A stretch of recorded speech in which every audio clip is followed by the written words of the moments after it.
بسم اللہ الرحمن الرحیم. 12ویں کلاس کے عربی پڑھیں گے اور 45واں سبق درس الخامس والاربعون ہم پڑھ رہے ہیں. فی متقن العمل، مضبوط عمل کے بارے میں یہ اشعار ہیں. یہ کہنے کا مقصد یہ ہے شاعر کا کہ انسان کو جو کام ہے وہ اچھے طریقے سے کرنا چاہیے، کام میں پختگی ہو، مضبوطی ہو. کن نشیطا عاملا جم العمل انما الصحۃ والرزق العمل.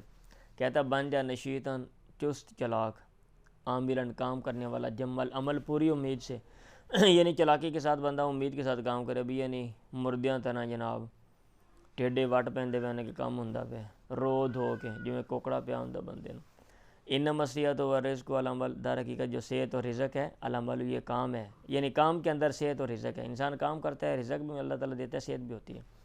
کل ما اتقنت محبوب وجیح، ہر وہ عمل جس کو تو نے پختگی سے کیا، محبوب وہ پسندیدہ ہے، محبوب ہے پسندیدہ، اس سے محبت کی جاتی ہے، پسندیدہ. وجیح اور وجاہت والا ہے، عزت والا ہے. متقن الاعمال سر اللہ فی، اور کام کو پختگی سے کرنے والا اللہ کا راز اس کے اندر چھپا ہوتا ہے. متقن الاعمال، یہ متقن ہے، اوپر متقن ہے. متقن عمل کا وصف ہے، متقن یہ بندے کا وصف ہے.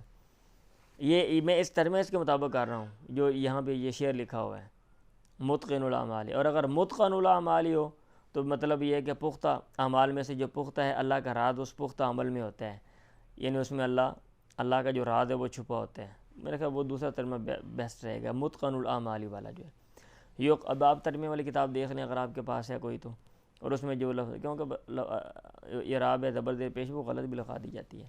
یقبل الناس علی الشیء الحسن، لوگ متوجہ ہوتے ہیں خوبصورت چیز پہ، اچھی چیز بنی ہو لوگ دیکھتے ہیں. کل شیء بجزاء و ثمن، ہر چیز بدلے اور قیمت کے ساتھ ہوتی ہے، جیسی چیز ہوگی ویسے اس کے بدلہ اور قیمت ہے. انظر الی آثار ماضیانہ، تو دیکھیے نشانات کس قدر یہ خوبصورت ہیں. قد حباها الخلد، تحقیق اس کو کیا کہتے ہیں دوام عطا کر دیا. من اس نے اتقنہا، جس نے ان کو مضبوطی سے بنایا.